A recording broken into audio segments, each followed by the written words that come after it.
Hey there, mini lovers. I am super excited to teach you how to make a miniature hot cocoa stand, just like this one in the video. I'm going to show you how I used my stand from a DIY kit that I sell over at Aspen Miniatures to put it all together. It's super easy. It's a quick project and you can really make it in a day. My name is Holly, so I am one half of the owners here at the Mini District, and I also run Aspen Miniature. I have a little shop and I like to create my own things, and it's just so much fun.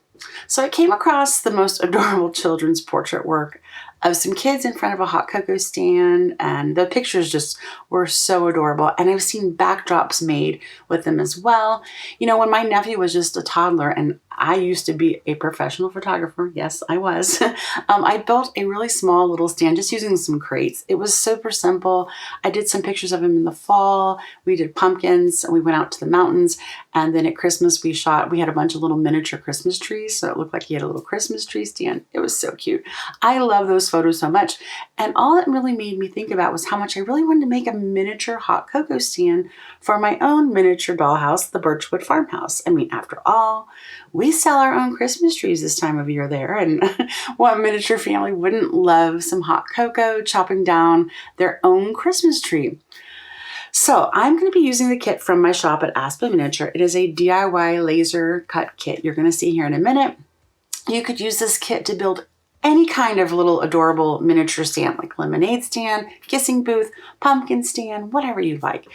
You could paint it any color, decorate it to your liking. You know, DIY kits are just super flexible and their possibilities are pretty much unlimited with what you can do. So everything that I use in this tutorial and what you see in the photo, I will list links to everything so that you can see how to get them. I'm not going to show you how you put all the decorations on, but you'll be able to do whatever you want with those and find them. All right, so you're going to tap on those down below if you're interested in that. All right, so let's get started. All right, let's talk about what we're going to use in this tutorial. So you do need the DIY stand kit. I do have it listed in the shop at Aspen Miniature, and I apologize for the shakiness. I did use my phone for this video. So we're also going to be needing some wood glue. Now, I like to put it on a shipping label backer, and I like to have a few toothpicks to apply everything. That's just me. And I do have these little plastic clamps. They're great because they don't put a ton of pressure on, but they are really cheap. And I do have this really cool metal thing for helping with corners and different pieces like that. It's perfect for miniatures. I'll link all that down below. Now, you need to understand with these DIY kits, they are laser cut. The edges get charred, and that's how lasers cut it. So I like to wear gloves. You could also take a damp paper towel or a wet wipe and kind of wipe off those edges. You're welcome to also sand them if you like. So my larger pieces tend to have those, my smaller pieces don't. And then we need to actually remove the masking on the larger pieces. My other ones don't. Now, if you want to stain your kit, just remember to purchase the maple version. It is a little bit more money because the cost of maple is higher. But if you're going to paint, the MDF draft board version is perfect for this. So I'm going to go in, I'm going to peel off all of my masking from all of my pieces and just get everything ready. All right, everything is ready to go, and so we can start assembling. So what I'm going to do is take these pieces and move them out of the way. That's at the bottom. So we need to work with the front and the two sides. So they look like this. Now you're going to notice that there are tab placements. So if you make sure you position every one like this, and you're going to look for the tab placements on the bottom and then the other side. So they need to go together like this. And the reason is the bottom needs to be able to fit into the tabs on the bottom of the stand and the sides. So just dry fit, make sure you get everything just like I've done in this video. And then once we are ready to go, we're going to take our little metal clamp system that I purchased on Amazon. It's great. I'll show you how it works here. You're welcome to buy from my link or not, totally your call. I do get a little bit of a kickback, but you know, it's your call. So anyways, I'm going to take my toothpick and I'm going to apply glue to the sides of the tabs first. Now you'll notice I do have the camera down a little low, so I apologize, but I'm going to take my toothpick and just put a little bit of glue on that inside side of the front of the stand. So it's got this like grooves in it, so it looks like it has been board pieces or shiplap, but it's really just engraved in there. And then I'm going to apply some to the tops and the bottom of the other side where they're going to come in like that. And just want to make sure you remove any excess as well. And then I'm going to glue those together and go ahead and place them into the stand so that they can kind of like hold on in place. It's really hard to clamp small pieces, right? So you just put it up against the corner and use your magnets to kind of adjust and get it there. So you want to let it set for a little bit and then add the other one, but you don't want them to dry completely. And the reason is we need to make sure that bottom piece fits nicely. So just give it a few minutes to get nice and tacky. You want to go ahead and add the other one, you certainly can. So I'm going to let that happen and then we will add the bottom.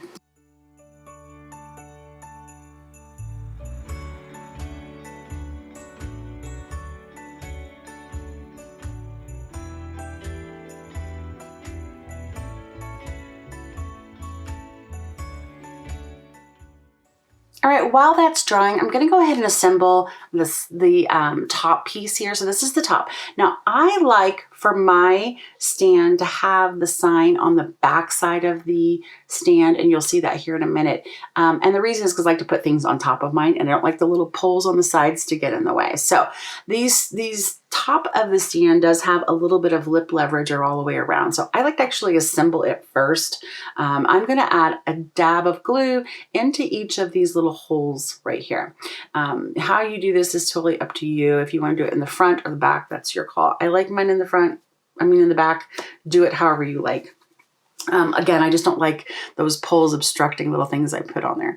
So the next thing you're going to do is take your first stick that's going to go inside and you want to place it inside. It is going to be tight, so you can kind of wiggle it in. You can also kind of tap it down, and you want to do that for both. And what you want is it to be very flush to the bottom. So just give it a little wiggle. You'll see here I'm tapping down. Do whatever you got to do to get it in there, but be gentle with it, okay?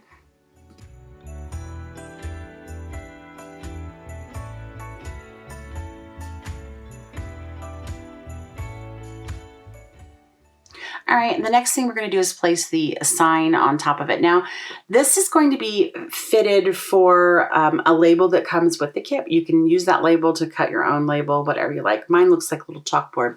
So I'm going to actually glue down the top, and I want to make sure that the sticks are flush to the top of it and that they're evenly placed on both sides. So I'm just going to add a little bit of glue to both of those sticks, add on my sign, and just use some clamps to hold it in place. When I'm done, then I'll add the smaller framing work of it, which is cut from a 2mm draft board. It doesn't have any masking on it. And then I make sure that's charred side down so you don't see that, because you don't want that.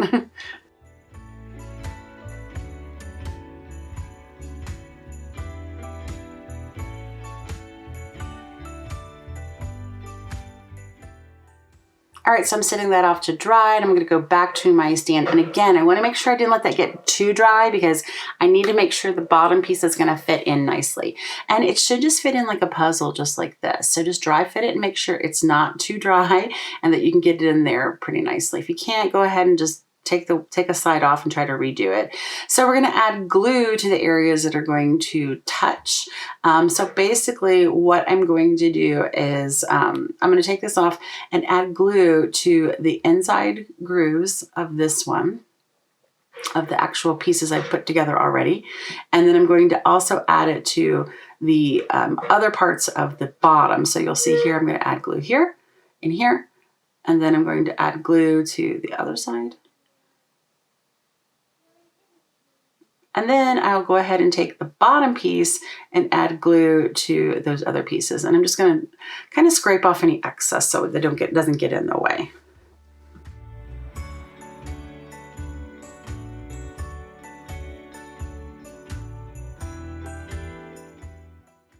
All right, so now what I'm going to do is add the little framing details. And what that does is it hides those tab marks, which I cannot stand those, and some of the edging. So we're going to take a side one, and we need to glue it on and make sure it's nice and flush. We're going to do the sides first, then we'll do the front. And the reason why is because the front's going to overlap the edges of the sides so that you cannot see them. And you'll see what I mean here. So you want to do those first, add a little bit of glue, and get those clamped down.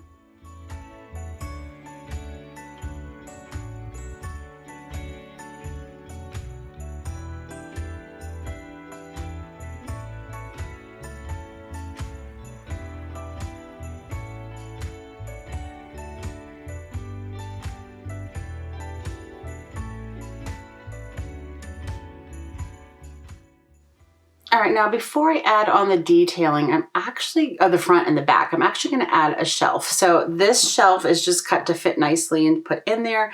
And all I'm going to do is add glue to the two sides and the back and place it in and make sure it's level. And then I'm just going to use the sides of my stand to kind of squeeze it a little bit in place. I didn't create any marks or anything, so if leveling is a problem, just use a ruler or something, kind of create a line to follow. It's totally your call. I just freehanded it and just did it on my own.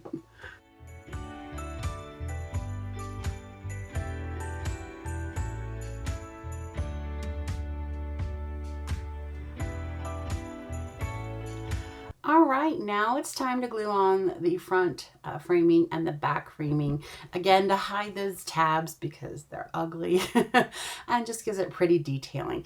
So we're just gonna glue them on just like we did the sides, and we wanna make sure that it's flush on the side so you don't see the edges of the side details. And then when we get to the back, we're just gonna apply that on the back as well.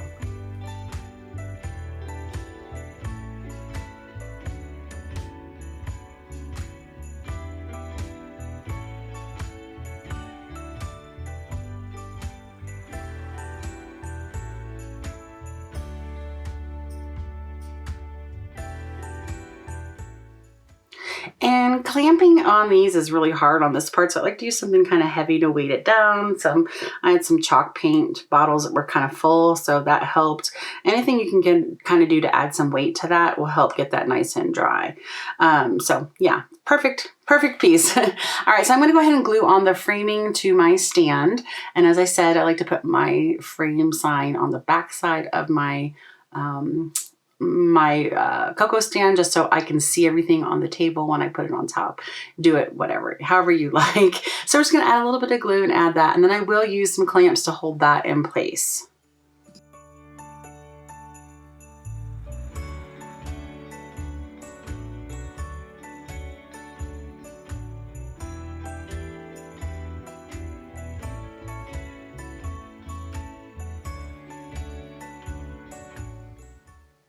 All right, now it's time to just put the whole thing together. I'm just gonna make sure any kind of glue is removed. If I wanna sand it before I paint, certainly do that as well.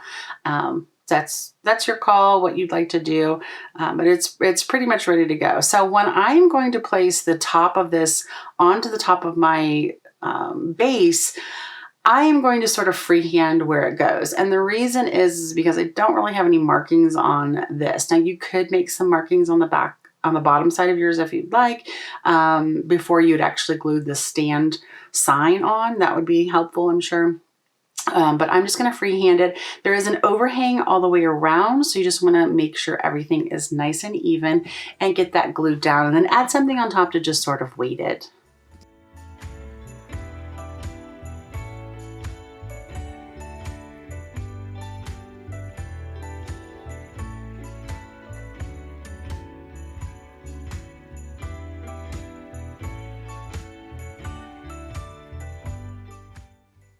All right, the magic of video, I already have one painted.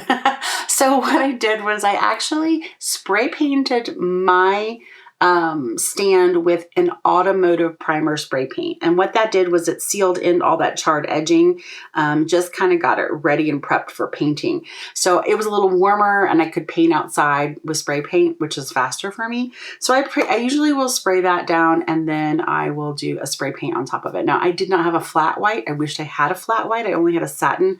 It left a little bit of a glossy finish. It's slight, but it's enough to annoy me. But sometimes you just deal with it. And in hindsight, I kind of wish I'd had flat, or I wish I had taken like a chalk paint and done something with that on it. So I just made sure everything got painted. You'll see the inside. I didn't do a very good job painting white. So my automotive primer is gray. You can pick that up at pretty much any store that sells spray paints. I got mine at, I think, at Lowe's or Home Depot. And it does help get those nice edges charred and sealed, so I don't have to sand them, which I love. And everything is pretty much assembled and ready to go, and I can start decorating it. So I'm just going to use a little bit of Mod Podge to glue my label in. Go ahead and dry fit it in there first and make sure it's going to fit okay. You may need to trim it slightly because that framing is so thin, it can warp a little when you're gluing it, and so that might make it a little harder to get in there. So if you just need to trim it off, do that. So I just use a little Mod Podge to stick it right inside.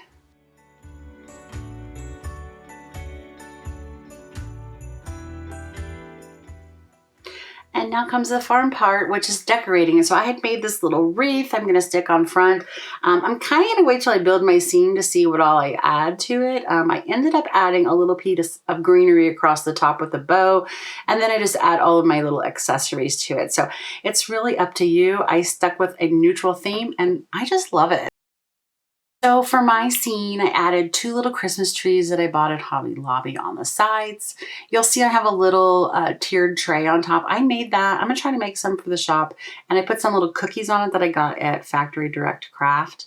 The little kettle is from Factory Direct Craft, as are the mugs. And I actually just put some polymer clay in them to make them look like hot cocoa. The little reindeer canister with some cookies in it, I did buy from Etsy, and I will link that. The sign that you see there is one of mine in my shop, and the reindeer sack is also something that we made. I don't have any more listed in the shop right now. They sold out. And then I made the little swag across the top with some greenery I bought at, I think, Joann. And I believe everything pretty much from the wreath. The pine cones were from eBay. You can get them on Etsy. And the wreath I made from some greenery I bought from Factory Direct Craft. And the linen bow thread and the velvet bow are, I'm sure I got them on Etsy. Pretty simple. And then if I really want to change it out later, I can change the sign and make a whole different scene with it. The snow you see on the bottom is just some of that snow fabric you get from like the craft store. And then I printed out my photo. So here's a pullback of the whole shot for you, just so you can get an idea of what that looks like. So you'll see it's pretty simple. I like to do these little sets now. I hadn't done them in a while, and for other things, for miniatures, I did them for other stuff. But it's a lot of fun to just kind of create something like this and photograph it. And then I do have to come into Photoshop and just kind of play sometimes with some of my seams and stuff, but it's fine. It's easy for me because, like I said, I used to be a professional photographer. I still am. I just don't have a practicing business, and just set everything up like that. So it's super cute, super fun. If you'd like to purchase the kit from my shop, I will have a link to it below. You can also find it at Aspen Miniature. .com through my Etsy shop, and I can get those out to you. Remember, MDF is going to be a little bit cheaper. If you want to paint, go for MDF. If you're going to stain, you can go for the maple and the basswood trim, and that will cost a little more only because the price of lumber is so high right now. But I can't wait to see what you make with the stand, like how you decorate yours and what you do. If you do, you please tag me, Aspen Miniature, on Instagram or TikTok. And if you are also watching this from the Mini District, make sure you tag the Mini District when you share this as well. I'm excited to see your winter scenes and your Christmas scenes. I love miniatures, and I thank you so much for watching my tutorial. And I think I'm going to make another tutorial for you next month. So I look forward to that. All right, be sure to leave a thumbs up if you're here on YouTube and subscribe to our channel. Help us get found, and I will see you again.